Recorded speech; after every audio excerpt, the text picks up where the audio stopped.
and this is the Zen Podcast, I guess.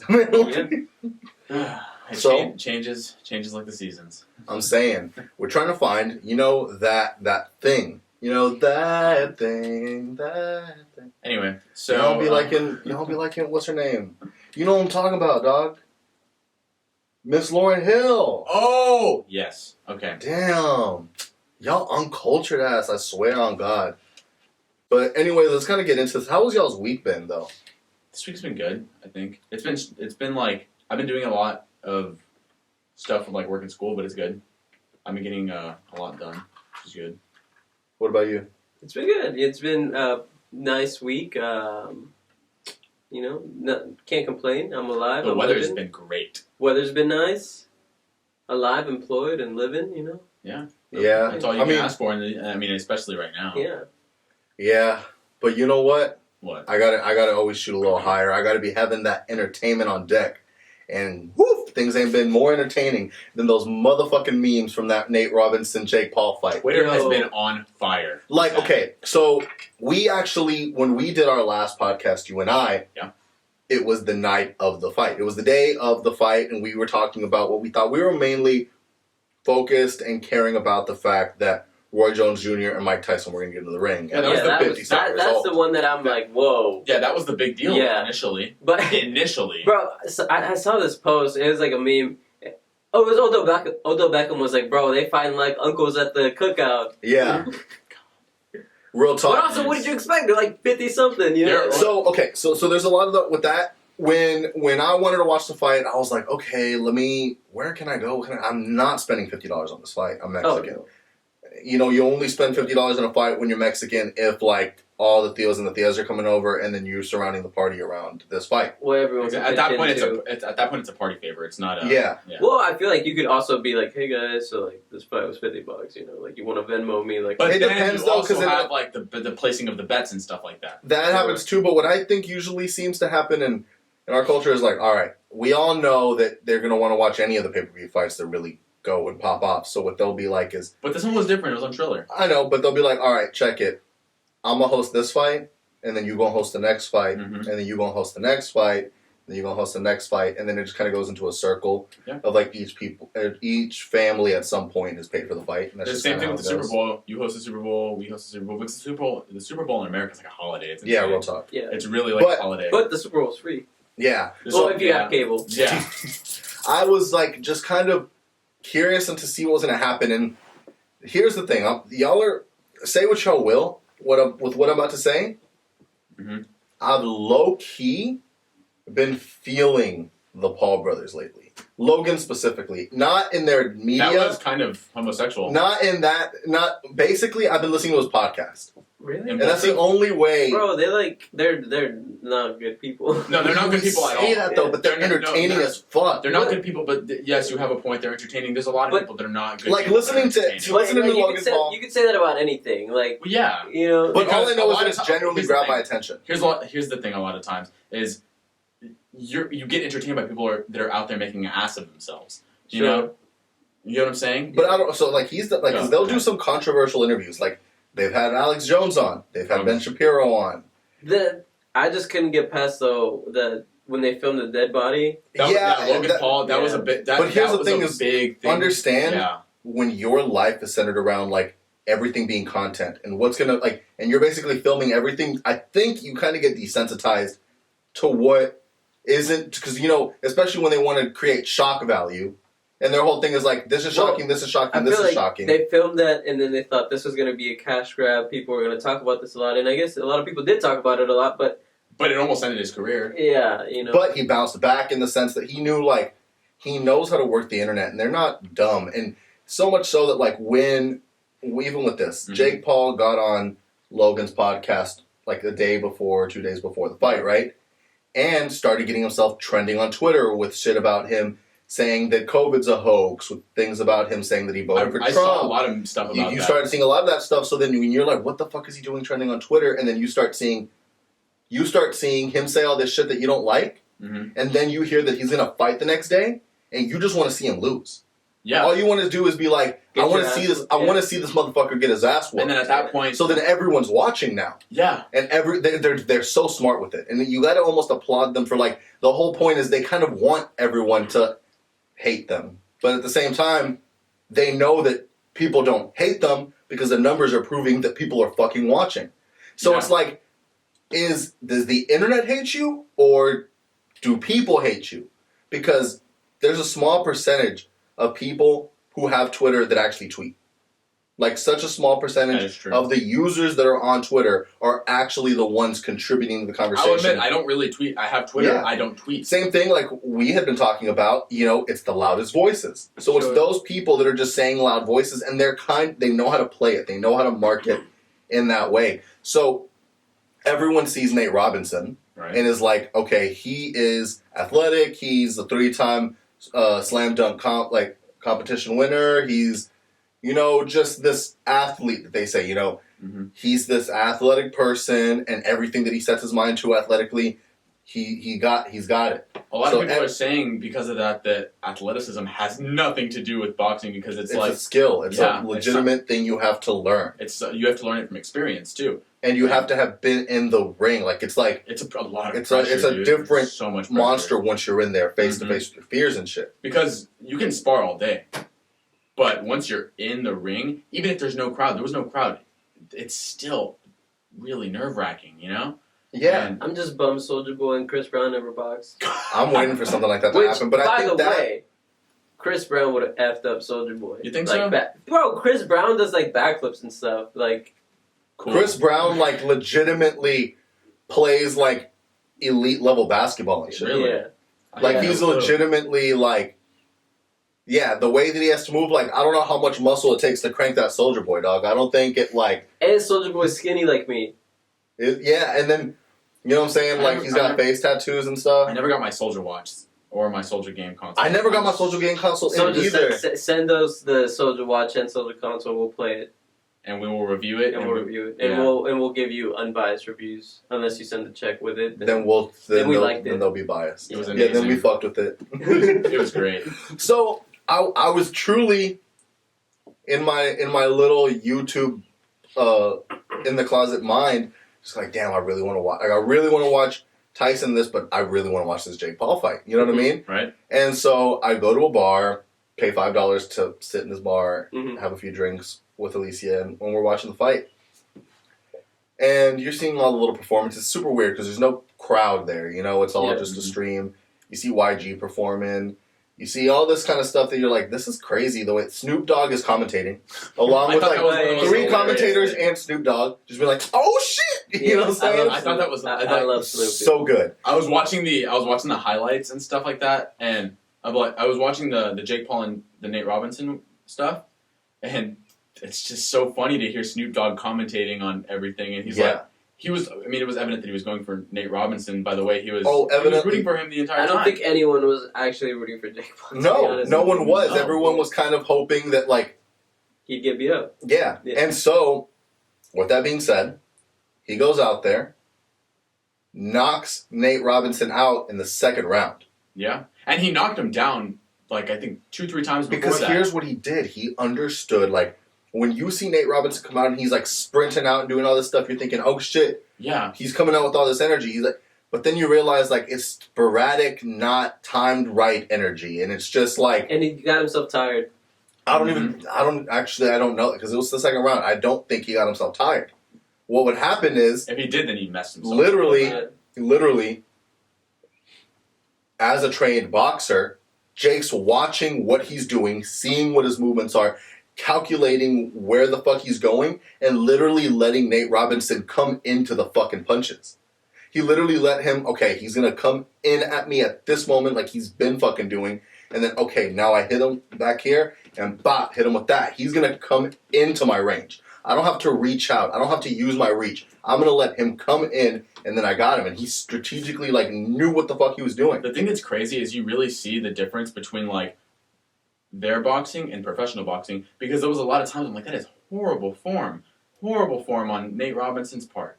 And even on Jake Paul's part, because he's nowhere near as skilled as, let's say, Canelo or Pacquiao. These guys have been training all their lives day in and day out, and you see the skill. You see like the patience, you see the form and everything, but then you see like Nate Robinson, he's like swinging with his like arms fully extended. It was weird as shit. It was a weird. It looked like a fucking high school. It's fight. just here's what I It was a glorified high school fight. That's what it was. Yeah. Well, here's what I loved seeing. I loved seeing it go from like, man, Nate Robinson is this athlete, like he's gonna go out there and show up and show out, to literally the conversation switched to almost like serious, because obviously no one wanted to see what happened. Right. So everything switched to, it's really irresponsible on Nate Robinson's team for even letting him go out to the ring without proper, like he shouldn't have been in the ring. You know, people have to understand that boxing is a different, and like the conversation was serious. Like people were literally being like, that was insanely dangerous and irresponsible for them to having let Nate Robinson, after seeing like the shit show that it was, they're like, yo, dog, y'all shouldn't have even put him out there. But one thing I do see is like in Jake Paul is, and I've heard Rogan talk about it. I think it was Rogan. Is his ego? His ego is insane. It's absolutely insane. But the thing is, the marketing tactic. But no, he was talking about this because so was Mayweather's ego. And so is a lot of other boxers' ego. You have to have a huge ego because it's like going into war like that. Like you could die boxing. It hasn't happened a lot, but it's possible. And you have to have a huge ego. You're like, I'm gonna fucking win. I'm going in there and I'm gonna win. It's the mentality you have to go in there with, because if you even have a drop of doubt, then you fuck yourself up. And he has such a big ego. He's literally, after that fight, after 2 fights that he wins by knockout, right? He proceeds to call out MMA fighters. He's like, I want to fight an MMA fighter next. He's like, you guys. He's like, he wants to fight Conor McGregor. Oh yeah, I saw that. I was he's like MMA fighters, get at me. I'm like, and Logan Paul's out here calling out Mayweather. I mean, if they do, then they really will like get destroyed. I mean, here's the thing: is at the end of the day, McGregor, they know that they'll see eyes. Like Logan, sure. Logan has lost. Like, the check will be there, but I'm saying like they will legitimately lose if they fight Mayweather or McGregor. Well, I don't know because. Well, here's the thing. So Jake Paul has a reasoning basically saying, look, first of all, he only has 1 boxing match under his belt. Who? McGregor. Oh, I thought he wanted to. Oh, no. He wants to box. He wants to box him. Oh, I thought he was going to go into. Oh, okay. No, I thought he was going to go into the octagon, and I was like, oh, bro, he's going to kill you. Here's what he says. Here's what Jake Paul says. He's like, first of all, he's got 1 fight under his belt, and I got 2. Right? Mm-hmm. He said his reach is better than him. His weight's better than him. The way like. Jake Paul is saying that his numbers are better than McGregor's. No, but like statistically, reach and body and like as far as like his weight and everything in that way. And then he says McGregor is past his prime. Ooh. And he's like, I'm just getting into my prime. He's like, so. Would you say he's just getting into his prime? Well, he's saying 2 fights. He's saying like within the next few years will be his prime, be there. Not like that he's past the arc. At least you're on the up and up. So he's like, I'm this right now. I'm only going up right now. His idea is basically like McGregor is already declining. He's like, so really y'all think it's outrageous, but it's more fair than you think. But he's saying all this shit to really garner this, attention, to really go out. But I feel like that was the mentality Conor McGregor had when he went against Floyd, and we all know what happened there. Yeah, and it was like, because on paper, let's talk about the McGregor and Mayweather fight for a second while we're on the topic. On paper, McGregor is he's bigger, he has a better reach, and he's stronger. But you have to think about skill. Mayweather has, he knows where you're going to be, and he knows how to not be where you're going to be. And he knows how to move out of the way and then get into, so... It's all about strategy, and that's he's been training all his life. He won't get touched. His whole thing is no one can hit him. Yeah, you're just not going to touch him. So that's the thing about that. You gotta, and it takes time and time and time again of being in that ring to get to there. Yeah, it's all from experience. And I mean, I still don't know what the fuck Logan's trying. Logan has not won a fight. He had 2 fights, lost the first one. The second one was a draw. So, but... I don't know what he's thinking. He's, I think... I would want to see... They're just trying to get the check. I think so, too. In terms of... what they were calling him is the world's... the world's most paid loser. It's a good. I mean, in terms of size and athleticism, to each their own. Right? In terms of size and athleticism, I would want to see Logan versus McGregor. I mean, I think That I would don't be, know, man. That would I be want good. to see. I still want to like when you see. I saw like an interview from Logan Paul interviewing Jake Paul a year removed, and you see the way he is in one very childlike, just the demeanor, the personality, and everything. Mhm. And then a year later, it's like his beard, rip, tattoos, like it's Who, Jake Paul or Logan Paul? Jake Paul. And there's something Yeah, about that. I hadn't seen him, and okay, when you had showed me him the other day, it was like a day before the fight, and because I don't pay attention to them, they don't entertain me. So you showed me a picture of him, and I was like, what the fuck? Like, I was in shock. He has a beard, and yeah, like the tattoos and everything. Like he looks like a monster. It is insane, and it's like dude, it's crazy, and his ego is so big. But I mean, like he looks like scary. fucking Brock Lesnar. Yeah, Like it's crazy, but he's also like when you see him in like regular shit, like he looks like the douchebag type, like the tap out wearing type and shit like that. Yeah. So then it's like, okay, but cool, like those people should be in the ring. Like that's where they should be. well, yeah. That's the only time it's acceptable. To be a douchebag that wears tap out and And like wears your hat, like and gets into altercations for absolutely no reason. yeah. Yeah. But now there is a reason because you're getting paid. Exactly. So I mean, it was definitely interesting and honestly the fight of the night because when I'm watching the other fight, when I'm watching the like Roy Jones Jr. and Tyson going at it, it really was just kind of like so really uneventful. Like you're just waiting for something to happen.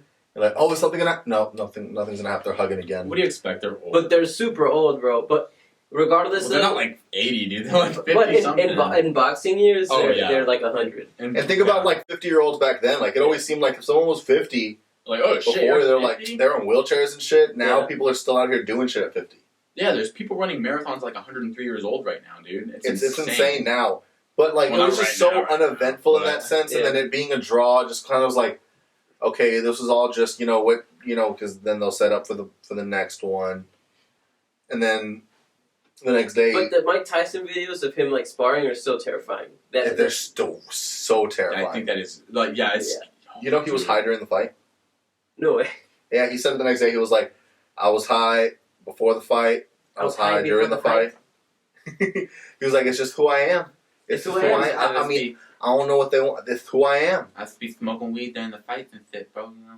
That's a good one. I think you He's have so the best good. one. Yeah, I He's think so good at it. Wait, do it again. I bought the motherfucking ear off the wet ass pussy, you dig? Nah.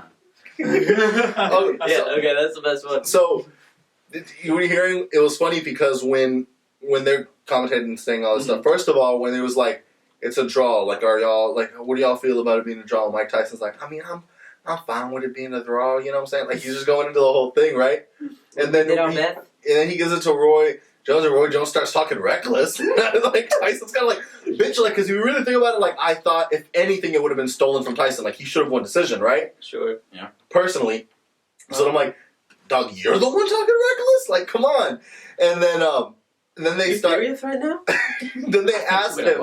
They ask Roy Jones. They're like, how did you feel? Were you intimidated or worried by any chance that if you did get hit with a Tyson punch, like with a really good Tyson punch, what that would do for you? Like, what that would do to you and stuff, right? And then Tyson is like, how come nobody care how I feel, you know? He was like, how come nobody care how I feel? He's like, he been out the ring. It's been 3 years that he's been out the ring. It's been 15, 16 years for me. He said, then why nobody care about how I feel? Tyson, you bit a man's ear off. Brother, did you forget that you did that? I think he does. That was That's the thing. thing. That was the thing that I was a little worried about first because That was the old me. That was prior to dimethyltryptamine, sir. because when he was on Rogan, prior to when he was on Rogan talking about like the fight, like a year or so ago. Night and day difference between the first one and the second one. Yeah, because before he was like, like Rogan wanted to get into like the fight and stuff and wanted to get into his brain and be like, yo, what the fuck? And he's like, I mean, that was like a whole different person, you know, like it's like the ego and shit. Like, basically, his trainer would dead ass tell him, you don't exist. Only the task exists. Yeah. You don't exist. Only the task exists. And basically put him in this monster state, this ego state, to just like demolish people in the ring. And basically just reduce him to nothing other than just a machine that destroys people. Yeah. So that's like who he was. And then afterwards, he like tries to find himself, starts smoking weed, starts doing DMT and stuff like that, and finds like those ego, like taking away drugs that kind of make him see himself in the perspective of everything and be like, okay, and then that monster isn't there anymore, so he doesn't have that thing. So then when you're like, he's like, yeah, that's the old me, and then now he's like getting the fuck back into it and like talking shit again, and you're just like, oh shit. But the thing is, yes, he in the Rogan interview, he did a good job at hyping people up for the fight. Very good. He was very good at being his own publicist in that situation. Like by posting stuff on Twitter, by, like I said, the interview with Rogan, and just being so enthusiastic about it, and so like it's war. I was like, when I heard that, I was like, holy shit. He came out still, for his age, looking fucking dangerous during like the weigh-ins and stuff. And came out with the Versace boxers and everything. Wow, but at the end, you still see that, like, I think that was all an act. At least that's what I'm noticing, is it was all an act, because when you see at the end of the fight, he's like, I'm okay with it, like, everybody enjoyed the fight and everybody was having fun.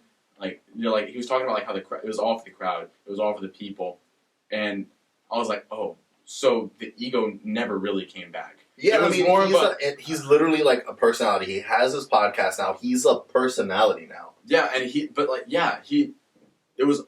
I thought he's very good at playing that personality because he used to actually have the ego, and he played it very well. I mean, I think he's really good at playing it. I'm sure it's like in the back of his, you know, like. He knows how to still bring it out a little bit, enough to where it doesn't take over. I think maybe now he can control it, but I really also think like he knows how to play into himself, like being in like The Hangover, like all those types of things of like the self-awareness of knowing. I like that when he knows he can make fun of himself, you know, and like doing things like The Hangover stuff. Like, but you know what's crazy? When he was a young fighter at like 19, and they were calling him like the best fighter in the world already, when he was 19 years old. He was getting people coming up to him. He was becoming famous because he was so good at what he does, and he got caught off guard a lot of times by that, and because they were coming, like he felt like threatened, right? Because I mean, if a bunch of people are coming up to you, and you don't even know that you're famous, and it'll take a mental toll on you, right? But I think that might have played a role in his downhill spiral into his own ego. I don't know, but at the end of the day, that really kind of helped him push past everything and just demolish. But I mean, there's going to be more fights for sure. I'm excited. There's, he has this whole Legends League that's really like basically the promotion for the Legends League is what this mainly was. Sure. And I'm really just excited to see and hear what's going to come next. Yeah. And just more of the shit and actually see him still be active in that stuff. But we're going to take a quick break for a second, and then we're going to get into some other things real quick. All right, and we're back. We are back. Like, what's up, guys? Do you be fucking with sports? Recently, I started, watching some more sports. Growing up, I'm not very athletic, and all I did was skate, so... But recently, I've been... a street league of sport? I honestly would consider street league a sport. Okay, the way they treat it now, it is more of a sport.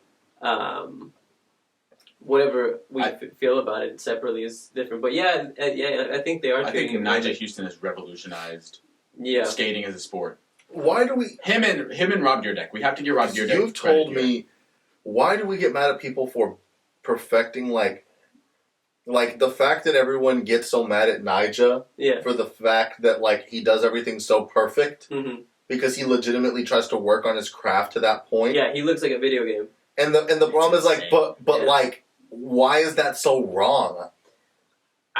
I think people are just hating. That's literally what it is. People are just hating on him because he's so good. But, like, I also... Dog, you be one of the people hating! I am one of the people hating at times. Like, I can never take away what he does. Like, it's amazing. Like, his skating is on a whole nother level, on a whole nother platform.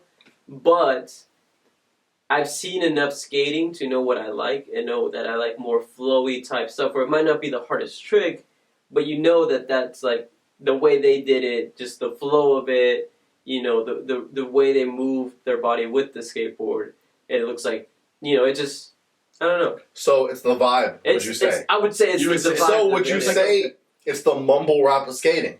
Yeah, it's like a Like it may not be the most intense lyrics, right? Sure. But the way that they flow it, the way that it feels, okay. as Yeah, opposed to gotcha. someone who's super lyrical, like some Eminem songs where you're like, I get Well, that you you're just, like, rapping really spitting fucking words at good, you, yeah. but that doesn't necessarily mean I'm liking it. Yeah, you're just word vomiting at me. Yeah. Yeah. Yeah. And So you'd be liking the mumble rap of skating, dog. I'd be like the bumper up skating, I guess. but you also have like people that are that's good. It's just like the relationship with like people. There's skaters that literally have like a connection with their board, and it's insane. It's Mhm. like it's kind of freaky. It's like, okay, dude, you know, and it's like P-Rod. P-Rod. Yes, that is a Like perfect everything example. is just, you know what I'm saying? Like, He has this it's way of just doing things. so- Eric Costin. I think Eric Costin is still one of my favorite skaters to this day. Sean Malto. The way he just be. Dude. Well, Vincent Alvarez. yeah, they're insane. That guy is crazy. He skates his wheels till like they're Oh, almost till they're to the- nothing. till they're nothing. literally I love bearings. it, bro. He I love skates it. his wheels to the bearings. It's insane. I'm like, just get Rictas. Get Rictas. They don't come. Well, I mean, even like he's sponsored by Spitfire, but he'll still rock them till like they're I nothing. think it's just like It's just maybe, you know, it could be a nostalgia thing. Like he's like, I used to skate them till they're bare boned when I didn't have any money to buy myself new wheels. You know what's the one thing that I've kind of appreciated about skating? What? I don't know if I should appreciate it or if it's something that should be changing, but like nothing fucking changes. Yeah. Like you could ask somebody who skated back then and ask someone who skates now, and you're still gonna find motherfuckers. They're still probably using independent trucks Mm-hmm. and Spitfire wheels. Because And- quality in terms of skating brands a lot of times doesn't really change. In the past 10 years that I've seen skateboarding and was active in the community and what have you, the price of a board is still the same. Yeah. Really? Price of a board doesn't change. Like once they figured The it out, I most mean, expensive board you'll ever have, sorry to cut you off, no problem. is like $60. That's a blank deck. Yeah. That's like a Plan B or a Real, I would say. Yeah. Those are predominantly the most expensive boards in the market. And I guess if you go to like Select in Houston, or if you go to like Geometric Skate Shop and you get a shop deck, you're looking probably like 40, Mm-hmm. maybe 50. But yeah, Shannon's used to have. I remember they had a deal for a while that they were selling shop decks. Shannon's. I've just been getting mine from like Dude. Southside Skate Shop. Yeah, shouts out That's like where I Southside. get mine. Southside. Rest in like peace, those shop Shannon's. Yeah. But Shannon's. Rest in peace, Shannon's. Dude, streetwear literally fucking killed Shannon's. Yeah, Yeah. but Like they- literally it's crazy. Streetwear boosted it. boosted They it literally and killed it at it the was- same time. Yeah, it was a two-handed like thing. That's like the whole thing when it's like the faster you rise, like the harder you fall type Mhm. shit. Yeah, And it was literally like they were chilling, cool little independent skate shop. Streetwear came and they were like, oh shit, and then literally it was like boom. we used to Yeah. get the Because what happened, is they literally alienated their base. yeah. They alienated the people who actually made them who they were, Yep. And just they started went straight catering- into streetwear. Yeah. and then they basically catered to the fad, and then once the fad died, mm-hmm. they Yeah, died with it. Once Yeah. the SB era came to an end, that's when they died. But the crazy thing is, like, when people didn't know that you could get stuff from, and Zen was talking about this. They didn't know that you could get stuff from places like Shannon, CCS, even Zoomies. Sometimes they didn't even like you could get the Janowskis, the Blazers, and like things that were popular. Some bands that were like collaborations with people, like they didn't know that you could just go to these places and get them. Basically, It's I would almost compare it to like, this place is a lot bigger than any of these smaller skate shops, but like nobody goes to City Gear to get shoe drops, but they have them. yeah. You know? So many people will be like City Gear, and they're like, "What's City Gear?" Yeah. Exactly. And they don't know, but like you or and like me, foot action. yeah, Yeah. Nobody goes to Foot Action. They always have the shoes that drop. Exactly. you and me would go to CCS and find the Janowski colorways that they might have on sale Mm-hmm. and stuff like, oh, this one's cool. I like that colorway. Oh, it's on sale for this much, and we would get it for school and stuff. And then all the kids at school were wondering where the fuck we got those Janowskis from Mm-hmm. because they're just going to Foot Locker and they're like, I'm not seeing them. Yeah. You know what I mean? I Like had my first Or they pair. would go to Zoomies, but then Zoomies only had like the original at the time, I would Tiffany, be like, yeah, the Tiffany Janowski, or the black and white. or the black and white. I remember I had my first pair of Janowskis in like 4th grade. It was amazing. And people You didn't. were We were fourth putting grade. putting them on. People would. You were in 4th grade. Yeah. And You don't remember like all those little pictures we always No, had I around know. with them, and we're You know putting what- them yeah, on that you know what's early. so cool though? People would see their older brother with Janowskis, and then I would go to school with Janowskis, and they'd be like, "Dude, like what? Those are sick." And I'd be like yeah, like these are just like skate shoes. They're like, "No way! They're like, those are like my brother has those, and he doesn't skate." And it's like, Roman, stop making me feel mad, old dog. Dog, I was out here flipping Janowskis. and it's crazy how You almost like, got in a fight because of that. I did because That was wild. so basically what happened was I bought a pair of like leather He Velcro was gonna end up Janowskis. like Nate Robinson. Huh? No, anyway. I had bought a pair of leather like Velcro Janowskis from somebody, I remember those. and basically I'm like, all right, cool, we made the deal, so we'll be doing this much and all that kind of stuff. All right, how much you want for them? All right, cool. We do it. Yeah, you give him the money. And we give them the money, I get the everything's done. Mhm. The transaction's been done. Later on, that kid tells his brother about, yeah, I just sold these shoes, this and that, and it was going in. And then pretty much at that point, his brother's like, you fucked up. You like, undersold them, or like, you could have done Yeah. this, that, and the third with them. Mm-hmm. So then all of a sudden, he starts hitting me up, hey, dog, nah, I'm going to need it back. I'm going to need to do... I'm like, fuck off. Like, we did the trade. First of all, I wasn't like I was even knowing like what those were. There wasn't no StockX. It was just there we wasn't. decided how much do you want for these. That's how much Yeah. you want for them. All right, I'll give you that much. And now all of a sudden you want to change your mind because you think the market's different. I'm like, nah, like Mhm. you were cool. Like I'm keeping these and you're keeping the money. It's done. He's like, man, we're gonna go pull up. Come. I'm like, dude, do what you want. Come to my house. Yeah. I was like, I don't want you to come here, so if you be trespassing, do what you want, dog. And then we can see what happens once you get here. I'm in my house, and you don't know what I have in my house. So go ahead and do what you want to do. Last fucking text he sends me. It's done. And yeah, sure, like he was all upset, whatever. Like, dude, fuck off. You made a deal that now your brother thinks is bad. That's not my fucking problem. You know what I mean? Yeah, Like, that's funny. so That's obnoxious. funny. That era of shoe trading. It was insane. I do like that StockX and GoDaddy and Grailed, all these places. They can kind of like regulate that a little bit, so it's not as Yeah. sketchy as it once was. Which is not that story is like insane, but it could have gone. No, there was so much other shit, like yeah, pulling up. very Like, quick. you know how many stories you just hear of like people trying to meet somebody up at the mall to switch shoes and like Yeah. some guns get pulled? Yeah, It's fucking ridiculous. Like now at Mhm. least you can. It's so much in good and bad terms. The sneaker industry's had this turn where it's safer, mm-hmm. but in turn of being safer is now widely like More expensive. more expensive, But- more appropriated, and now every kid But it is can because just get it and they think it's cool. it's because it's also pop culture now to like Yeah. love sneakers. Yeah, So it's and not- I think Before it was like a niche Yeah, I would hobby. say it's all derivative of the skate culture. Yeah, skate and yeah. basketball. Skate and basketball. Skate and basketball are like they created the streetwear culture. As I a do whole. wish that like Stadium Goods or like StockX or whatever, like all these people would like acknowledge skate shoes and not just like the like the basic ones like the Osiris like D3s or whatever, but like actually like be like, okay, this is a pair of Lakais. These are like the fully flared pair that came out when this video came out. Like these have value.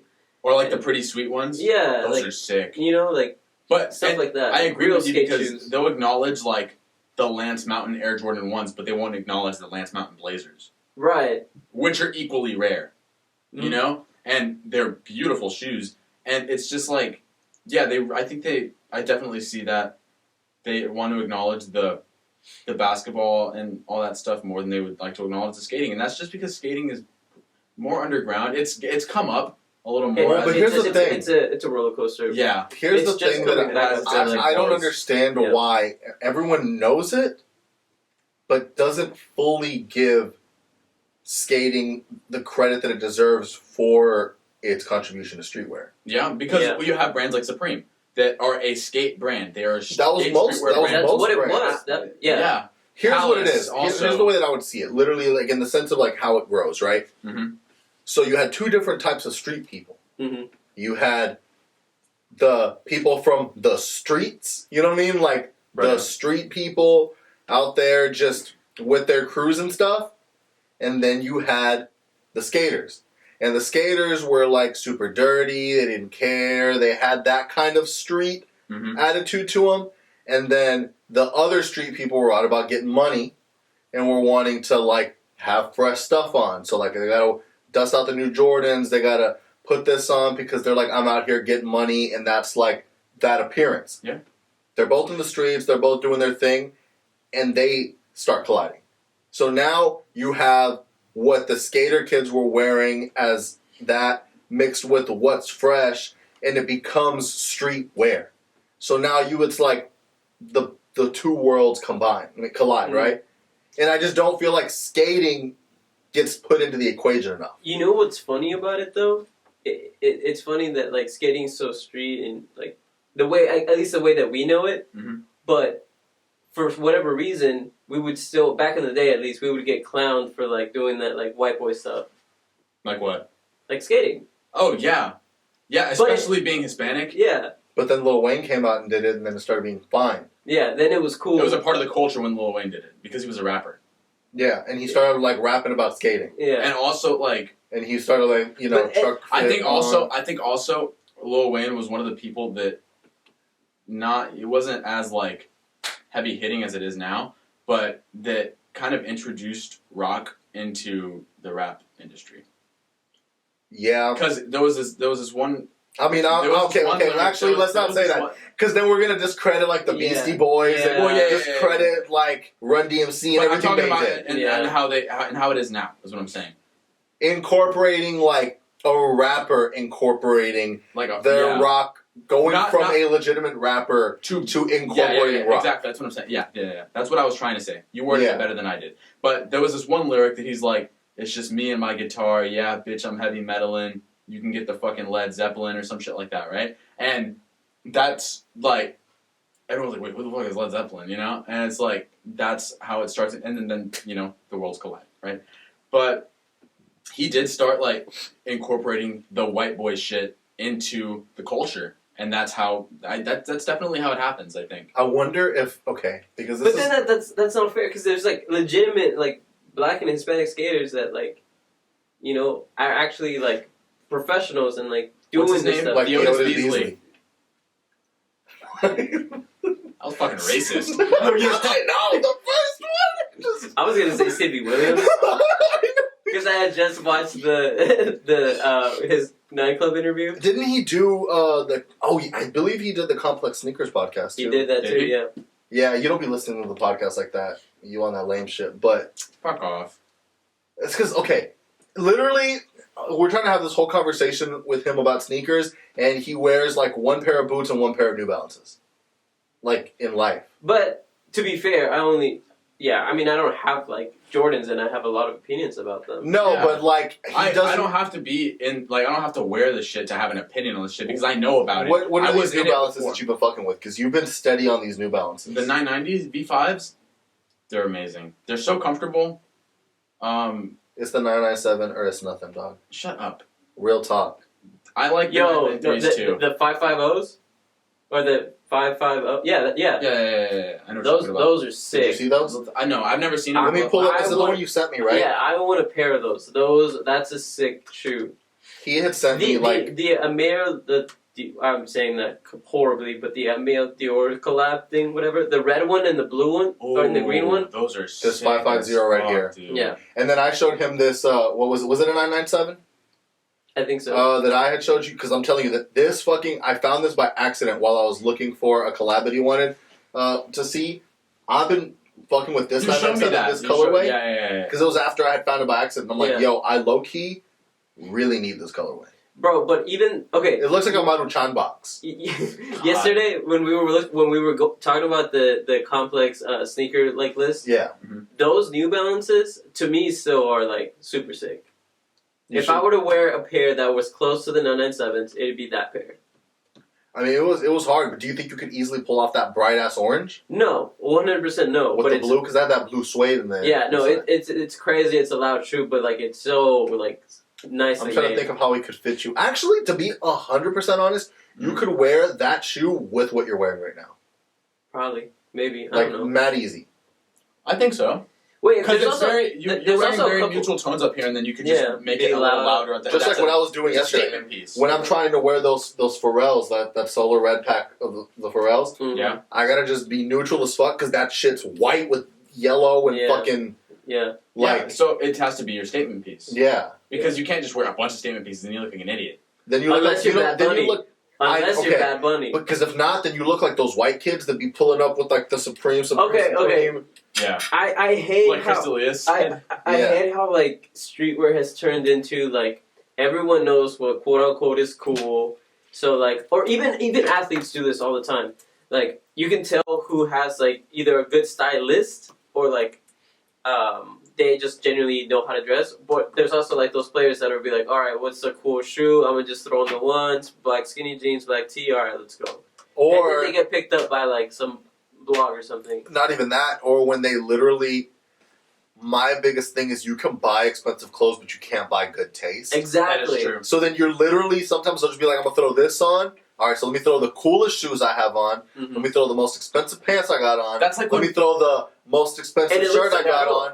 And exactly. it's fucking ridiculous. And that's what pisses me off about a lot of times when like rappers will wear archive pieces, like because a lot of times with archive pieces there's rarity and there's a significance behind the archive piece, and like there's literally a story behind it because it's an art piece. It's like a masterpiece that the designer made, and so it'll be like that, and then you'll have a rapper come in here and just like completely fucking shit on it.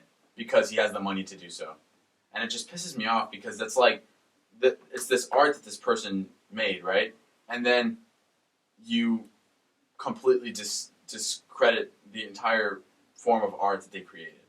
I've been getting, like, how do you feel about every single thing that was kind of like that was kind of low-key cool back in the day, but like is just in the memories? And then Travis fucking pulls it out and all of a sudden it goes up by more... The fucking, and I've mentioned this before, and it makes me so mad. The Nike SB Poisons. Look them up real quick. The Nike SB Poisons. Okay? I fucking had those shoes, and everyone told me they were ugly as shit. I bought them off someone. It was an SB Dunk that I bought off some kids, and everyone was telling me it was the ugliest fucking shoe, and I was like, I don't know, man, like, it's you know, like, it's kind of cool and stuff, and then I bought them, obviously not for very much because they weren't, like, for me to be able to afford them in high school, they couldn't have been that much. I probably paid them for like 100 and something. Travis Scott fucking wears these, and now they're $800 on StockX. And I'm like, I had these, and then someone told me they were ugly. Look, for size 11, which is what I was, is $1,249. Yeah. And I just sold them because I was like, well, I guess I don't really need them, and, you know, how the fuck am I going to wear these lime green and pink Dunks, and now... And then it's like, it's a bunch of stuff like that. And we could go on for hours about this. It's funny because back in the day's time, that's a tacky shoe. And that's when I had it. Yeah. And now you look at it and you're like, that shoe's sick. See what I mean? Yeah. And it's like, what the fuck is this Travis effect? Yeah. I don't know. It's because he's... And it's not just... He's one of the leaders of the... He's like the tastemaker of sneakers right now. And not everyone can do it because A$AP Rocky pulled out the P-Rod 2s or 3s because they had like the little testing logo looking thing, like how he did with his last album, and it was like... I mean, I think the value did go up for those P-Rod shoes, and you can see them on StockX, but it's still nothing like... I don't... And see, the thing is, I always thought... And here's the funny thing about that specifically. Everyone would always like... compare them looks-wise, like that, because they have the dreads, they have the similar styles that basically Travis Scott was copying A$AP Rocky. So you have A$AP Rocky had that wave where he was literally dominating fashion and everything, and I think he is, but he isn't, because I think he tries to push the limits, and sometimes it doesn't work. He's been doing it with music. No one cared that much I know he's a big A$AP Rocky fan, but Not as big as I was, but I in still a big, in the grand scheme of things, Yeah. no one cared about testing really. Yeah. Like As the much fans did, Yeah, sure. but no one really cared about testing like that. And in the same way, like, what was it? Was it Under Armour or was it? Yeah, Was it Under Armour that he I had? just pulled it up. That it looked like the D3. And he went and So, tried to like. This is the D3, Mm-hmm. the Osiris D3. It was a rave shoe from way back when, right? It was also a skate shoe. It was also a skate shoe, and this is the Under Armour. This is the Under Armour shoe that A$AP Rocky did. And like no one gave a fuck. I haven't seen anybody wearing them.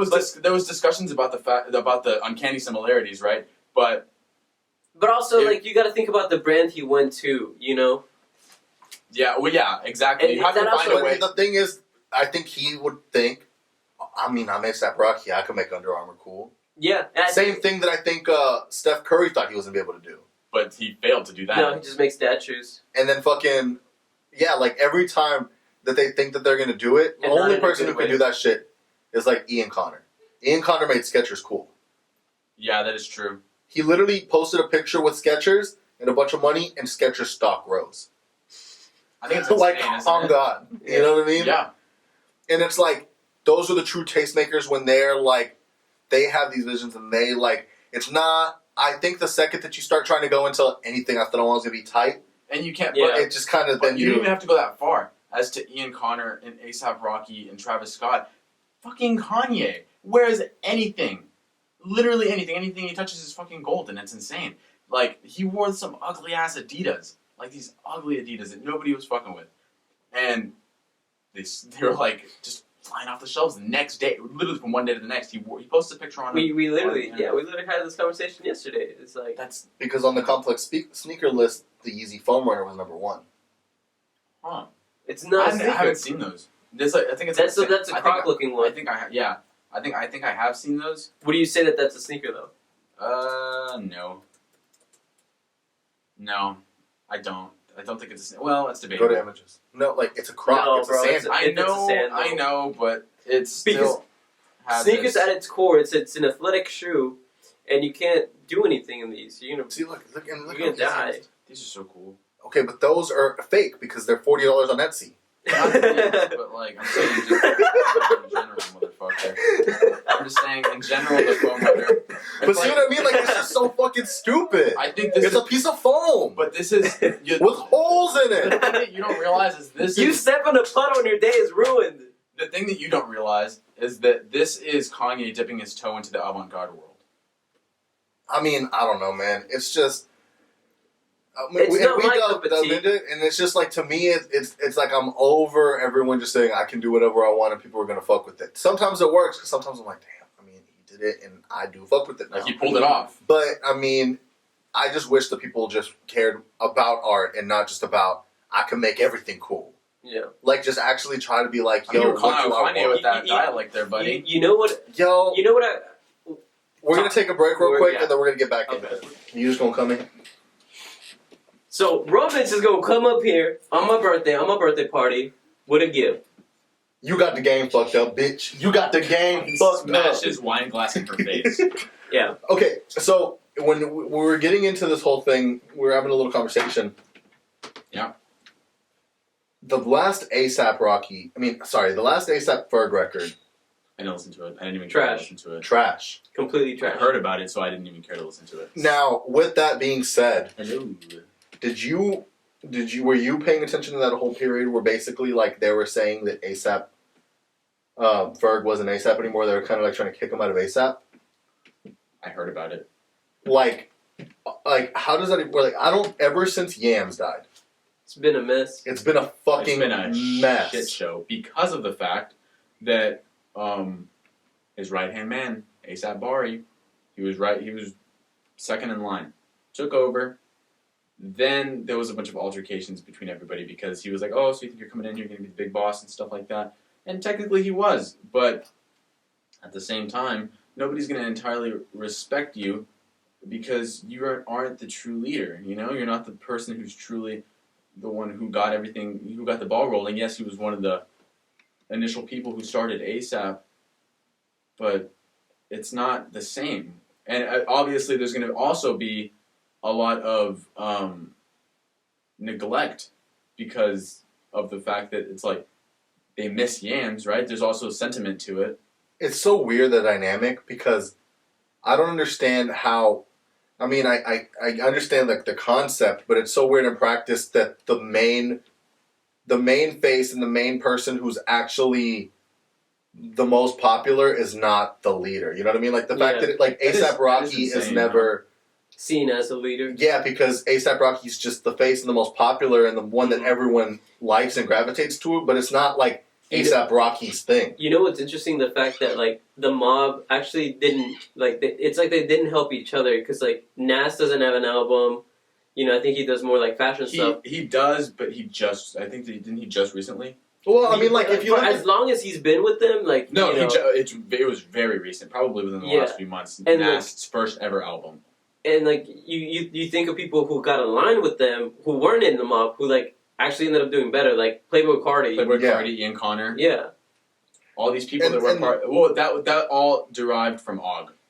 Well, the thing about it is, if you look at the whole thing, it's like, of course, you're going. When I think of it, like the LA version versus New York version, you look at Odd Future and what it was. Yeah. And ASAP and what it is. And I think there's a difference too, is like I think when Odd Future realized, hey, this is starting to fall apart, they let it fall apart. Mm-hmm. And they're hanging on. I think ASAP's trying to hang on to it. Hang on to something that's not there anymore. Because they're still trying to be like Long Live Yams, we're carrying the song for Yams. Mm-hmm. But like the second that Odd Future's like, alright, I mean it's a wrap here, like we're all going in our separate directions, let's just kinda let it be. Yeah. It was, but I mean the same thing, like so many different people and it spread into different things. They use that and it's also to each their own. Each person has to then like Sid goes and does the internet, you know, like you're then like Frank Ocean goes and Frank Ocean. Yeah. You take what you got from this collective, from this creative collective and this group of people, and then you now say, all right, like I'm going to spread my wings and I don't have to box myself here. Don't fail to mention Tyler the Creator. Yeah, Tyler becomes Tyler. But obviously, but you know, Tyler had been Tyler, and now Tyler's like. It's so crazy to see his growth and evolution. That is insane. He went. If you look at his discography. If you look at Bastard and then you look at Igor, it's all there though. Oh yeah, like it. You could see the progression. You see the talent. Yeah, and then you see like where you're like okay, like Cherry Bomb. I personally didn't like the album. I loved Cherry Bomb. I personally didn't like it. There was a couple songs that I liked, but now I can now that I have Igor and Flower Boy. I can see like, oh, this album was necessary because it gave me this because you were exploring your sound. Because here's the thing: is what he was doing. It's you always see the talent, but then you see the evolution of his maturity throughout the years. Build and build and build and Y'all build. are like real. For me, here's how it was. Okay. It was Bastard, and then it was Goblin. No, yeah, it was Bastard Goblin, like the Odd Future tape, where like Oldie and all that shit is. Yeah. And then I didn't give a fuck. And then Flower Boy and Igor. Yeah. For me. Oh. So to me, like, I could give a fuck about Wolf. I could give a fuck about Cherry Bomb. I could have a list. I could categorize all my albums from favorites to least favorites. Also, fun story. Me and my fiance Avara saw Tyler the Creator when we went to Los Angeles like 2 years ago. Mm-hmm. Oh, like he was just walking around? Yeah, so we went to Fairfax. Because we went to Los Angeles. One of our friends was graduating from UCLA. And I think each of us got like a day where we wanted to do stuff, and then my day somehow ended up being the funnest day, which I felt kind of proud of that. But we go to Fairfax and we go to the golf store, and we're like in the golf store, we're like joking around, like, oh my god, what if we see Tyler, haha. But I'm also like, he's like a business owner who is also like a music artist. Like I doubt that he's actually like has the time to come in here that much. And so we're going down the list. We go to Supreme. We go to all these places, which Supreme in Los Angeles, sorry to tell you, is really underwhelming. The Diamond Store was cooler than Supreme. Supreme in New York is underwhelming. The Diamond Store. The one on Bowery, I don't know if you guys went to the other one, but I went to the one in Lafayette. I did not go into it. I looked into it. That store looked insane because I just didn't feel like waiting in line. Huff. The kids store was dope. Was Huff cool? Huff was cooler than Supreme. Wow. And nobody care about Huff anymore. Yeah, exactly. And anyway... So we do all this thing. We're looking at all this stuff. It's a good time. We're about to go.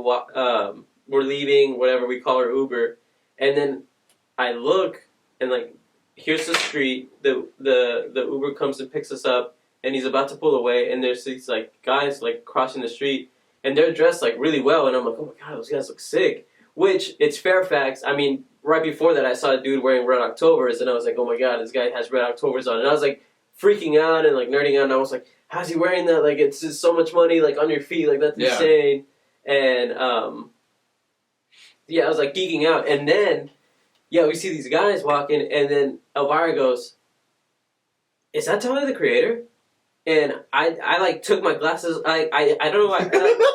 Let me unsee. Yeah, let me unsee so I can see. And then reset the eyes real quick. And then it's Tyler. He's crossing the street. This is our Uber. He's crossing the street, and then he like turns. Elvira opens the door, and he's kind of like. Like he's like taken back, like he's like. That's so your fiance is scared. Tyler the Creator, and then, the one who ate a cockroach, was scared by your fiance. Go ahead. And then I don't not like fully scared, but he kind of got taken startled. back. Yeah, like I wonder if in his head he was like, "Are these people about to jump out this Uber?" Because I'm sure that happens to him. Like, like this is probably not new, but still, like that's probably hard to get used to. Well, of course. And then she's like.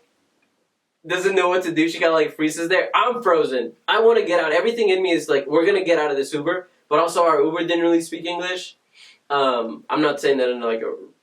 It's just facts. Sometimes it's just facts. It happens sometimes. I've been in an Uber that doesn't speak English. It's which is normal. nothing wrong with that. But also, he's like freaking. He's like, what are these kids doing? Like what? And then he just like pulls out and she closes the door and then like we just leave. It's one because here's the thing is I swear that must happen to him a bunch because if you see him he's dead ass just like out there riding his bike and shit. Yeah, he's just always out there. He just was a regular dude, but also like this man's skin is so clear and so nice. Like Elvira was like, this man is beautiful, and I was like, I know. Like, how does he look that good? Like. He talks about it a lot. He talks about how much he takes care of his skin a lot. Yeah, because it's like he got all this money and he's really probably buy a bunch of shit like cars and skincare shit. He did make a point that he's like, I hate when people get money and they just like look like trash afterwards, which is weird because you have all these resources, but then you like don't take care of yourself. That's especially when your person or like the person of you is the moneymaker, right? Essentially, you know what's crazy though? That's one thing that I've heard a lot from people whenever they meet famous people. Is how good their skin looks. I mean, not always, but my boss met Tyler Perry one time. Yeah. She was doing a job, and I think he was like he was on the board of that company, and it was a distribution center. He was going to, make sure everything was running smoothly. And he pulls up, and she's there doing the job at that place, right? And she sees him, and like he goes and says hi to everybody. He's like, "Hey, what's up, everybody? I'm just here checking on the place, And she was like, he was so nice and he's just so polite. And a lot of times when I hear about people meeting famous people, they're like, their skin was so clear. And I'm like, I wonder what it is. Like, I wonder what it is about famous people that just always have clear skin. Well, it's like once you find out, okay, this is the shit that I need to buy and you don't care. Like, okay, this is the stuff. I always imagine that once you get to a certain level of rich, that they let you into, hey, this is the rich people store where all the famous people buy this shit. There's a difference between rich and wealth. Yeah. Yeah. Once you hit the wealth point. There's wealth people. Jay-Z will talk about that in his album. When he could have bought a place in Dumbo before his Dumbo. Guess how he feel? Dumbo. Yeah. Bro, I be listening to that track and I'm like taking notes like, yo, I gotta learn about like real estate and gotta keep my finance. Is that how you learn about business? Just listening to Jay-Z? Yeah. And you're just like, oh, I gotta find more Jewish friends. Yeah. Find more Jewish friends. If their name does not have what Stein, Steen, or Berg, don't be friends with them. That and Cream by Wu-Tang. Cash rules everything around. Cream. Get the money, dollar bill. Yeah. Yeah. I mean, dude, I'm.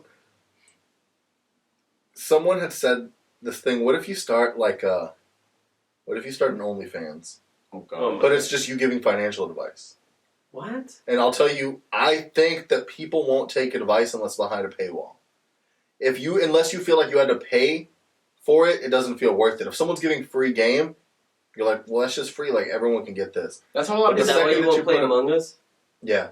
That's how a lot of people feel. Like there's fitness YouTubers that I like to watch sometimes because I like to keep my my body on check, and they're giving out quality information for free on a platform where you can get a lot of quality information for free. And a lot of people are like, oh, it's all bullshit. They're just doing this for their sponsors. They're just doing this for their sponsors. But they're legitimately, and they're expressing it too, that they're legitimately doing this for the sake of the fact that they love fitness and they want to see other people be better too. And that's why they start it. And then people start picking it up. They get the ball rolling, right? I just think it's like, okay, if someone tells you, hey, I got some information for you. It's really going to help you out. Really, what is it?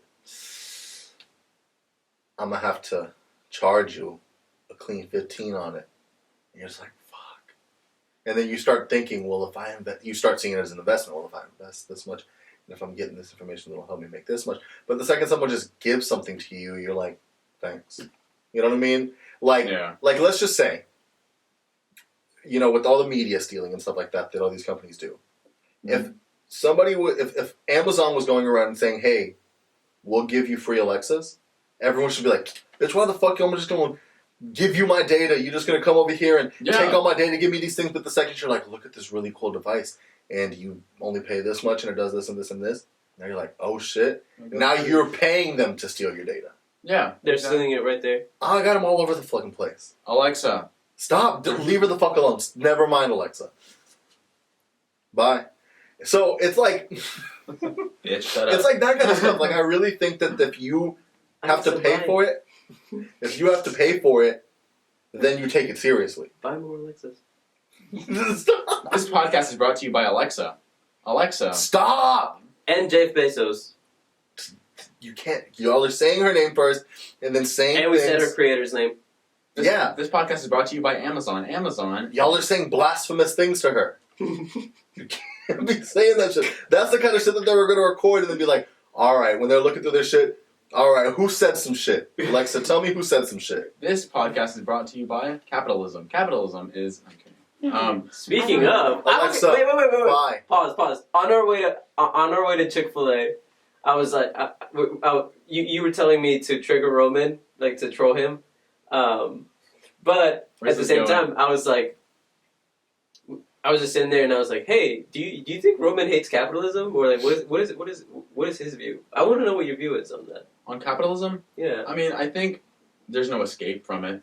There's absolutely no escape from capitalism because even if you support your small businesses, they're still ruled under the capitalistic regime, which is American economy, right? So if you, let's say like, you can make the environmentally conscious choice and you can go to Goodwill, you can go shop from people that make their things out of organic items, but it's impossible.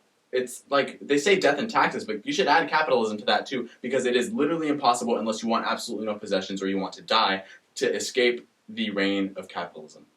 It is physically impossible if you want to survive as a human being. Because, like, don't I feel like, I mean, the double-edged sword of capitalism is on one end, it's, the market and what it does, supply and demand, and then the other side is exploitation. You can't really have capitalism without exploitation. Yeah, because it's like you have... In the thrift stores and all that kind of stuff, like, don't you feel like Goodwill is they'll say it in a positive way where it's like, we're giving these people that, don't have means jobs, and we ain't gonna pay them. They pay them so fucking little, so there's exploitation for it at the same time. Yeah, exactly.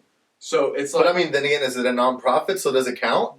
But also, at the same time, it's like how we were saying, like, you could play Monopoly, and, like, Bernie Sanders could play Monopoly, and I bet you, if he owned all the properties, he'd be like, yo, I bet you he's not going to distribute the wealth then. Yeah, he's going to be like, bitch, I beat you, give me your money, you ain't got enough money, bitch, take a loan off the bank. Because it's like a rush, dude. And I think it's, it is what it is. I think it's one of the best economic systems. It's the only one that really can last for a long time. Exactly, because if you want, I think, so long as you want to have a free enterprise system in your economy, you're going to have capitalism. Because capitalism, let's be honest, primarily, I mean, it really doesn't exist in Russia because they're a communist regime. In China, because they're a communist regime. So you're not going to have capitalism because everybody is equal, quote unquote, but really not, because it's basically... While also being communism, everybody is equal. It's also an oligarchy because all the top leaders have all of the wealth in the country because they're not going to live at the same level as the people below. Billionaires! Exactly. Therefore, that is my view on capitalism. I didn't get to trigger him. I'm sorry. Hey, You motherfucker. we got some good things. Yeah. I like what we got, and we finally got his view on capitalism. So Billionaires. we gonna call it a wrap We from have there. to tax the rich, okay? Listen. We have to tax the rich, and Wall Street's gonna pay for it. Wall Street's gonna pay. You gotta shake a little bit. Wall Street's gonna pay for it. We have to tax the rich because I know I am the rich, but we have to tax the rich. We have to tax 77% of all of our earnings, all of the rich's earnings. If you make more than $400,000 a year, you have to be taxed 77%. I'm like, shut the fuck up, Bernie, dude. All right, you make $2 million a year, so you're telling me that you want, let's do the fucking math real quick, just so we can. No.